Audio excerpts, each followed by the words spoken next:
we wanted to make this video for so long. Like, actual years. Hey, so one of the questions we get asked the most on our videos is, what's wrong with your eyes? Because you can tell by looking at them, there is something abnormal about them. We've hinted to having a visual impairment a few times in videos, and we've vaguely answered questions about it in the comments before, but we've never really told the story, so today we'd like to do that. The reason it's taken us so long to talk about this is not at all because we're ashamed or embarrassed of our situation or because we're offended by people's comments, none of that. The main reason we've been putting off making this video is because it's such a long, complicated story that we didn't really know how to tell. Like, when people ask what's wrong with our eyes, we wish we could say, oh, it's this one thing, but really it's a concoction of so many different things that make our eyes the way that they are. So we're gonna try to tell this story in the best way that we know how to. Now, this story starts at our actual birth. Basically, we were born prematurely, our mom was really sick, we were really sick, there was a lot going on, and because of this, one thing that got overlooked was the fact that we couldn't see. And this continued to get overlooked until we were about 2, 3, maybe 4 months old, and we were having our regular monthly checkup with our pediatrician,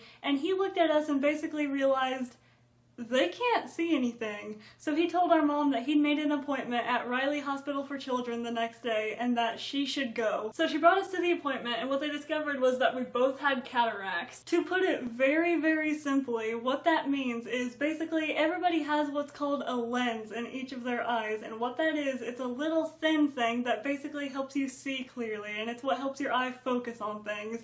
Having cataracts meant that our lenses were cloudy and we could not see through them. 1 month after this appointment, we were each having a surgery to remove the lens from one of our eyes, and 2 weeks after that, we were having a surgery to remove the lens from the other eye.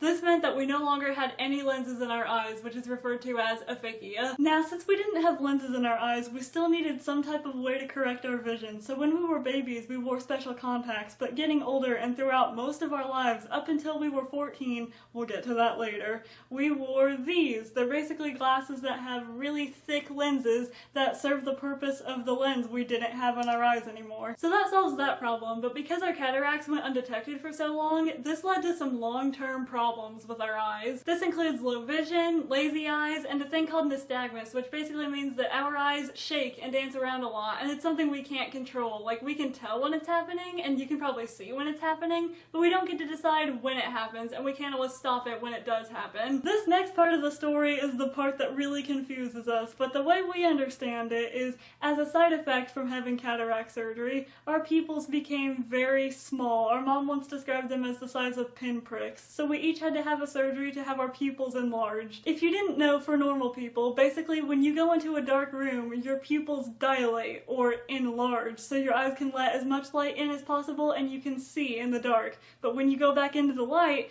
your pupils shrink because you no longer need that much light to be able to see. Well, since we've had our pupils enlarged, our pupils are very big and they stay this big all the time, and the plus side to that means we can see very well in a dark room because our eyes are letting in a lot of light. But the downside is whenever we go back into a well-lit room or a bright sunny day, our eyes are letting in as much light as yours would be in the dark, so we are very sensitive to light. The story continues with us both developing glaucoma at age 2, and this is a common complication with cataract surgeries. A lot of people who have had cataract surgeries do develop glaucoma from them. There's a few different types of glaucoma, and every case is different, but basically, to sum it up for you, everybody has pressure in their eyes that their eyes regulate naturally. On average, most people's pressures tend to sit between 10 and 22. Because we have glaucoma, our eyes struggle to regulate that pressure, which means our pressure tends to be a lot higher than normal people's. And the reason this could be a problem is if your pressure is too high for too long, it can do significant damage to your optic nerve, which means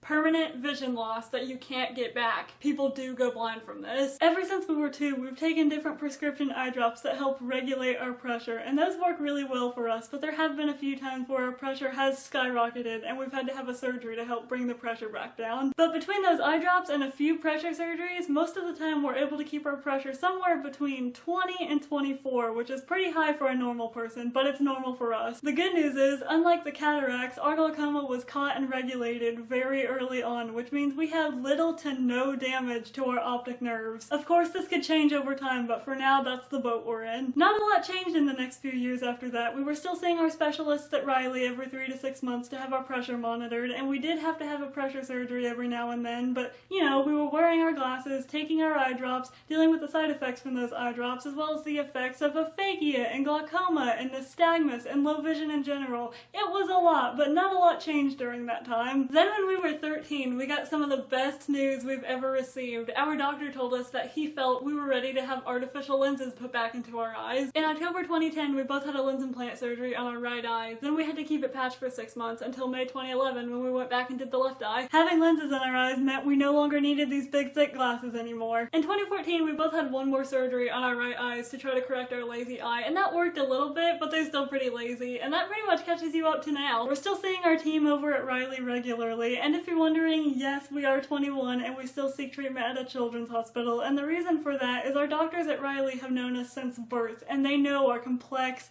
unique situation better than anybody else ever could, and they really are the best people to help us out. And yeah, we're still dealing with everything we talked about in this video on top of each other, and it's something that affects our everyday lives. Like, we don't drive because of it, and we're struggling to find a job we can do because of it. But to answer the question, that's what's wrong with our eyes. So if you've ever wondered why our eyes droop, or why they dance, or why our pupils are so big, we hope that answers your question. So that's our story. We hope we've told it to you in a way that makes sense, because honestly, for us, growing up with something like this, we've always just kind of gone through the motions because it's all we've ever really known. It's only really been in the last few years that we've taken an interest in why our eyes are the way that they are, what these medical terms mean, why our lives are so different from everybody else's. We are still learning about it every single day, and we're very interested in and passionate about it. And yeah, we want to make more videos about it because, like we said, it's something that does affect our everyday lives, and it's such a huge part of who we are. And we just honestly have so much to say about it. Like, we want to talk about what it was like to go all through school with a disability, or what it was like to be bullied for having a disability, or how it affects our social life and our mental health, or what it's like to have eye surgery, or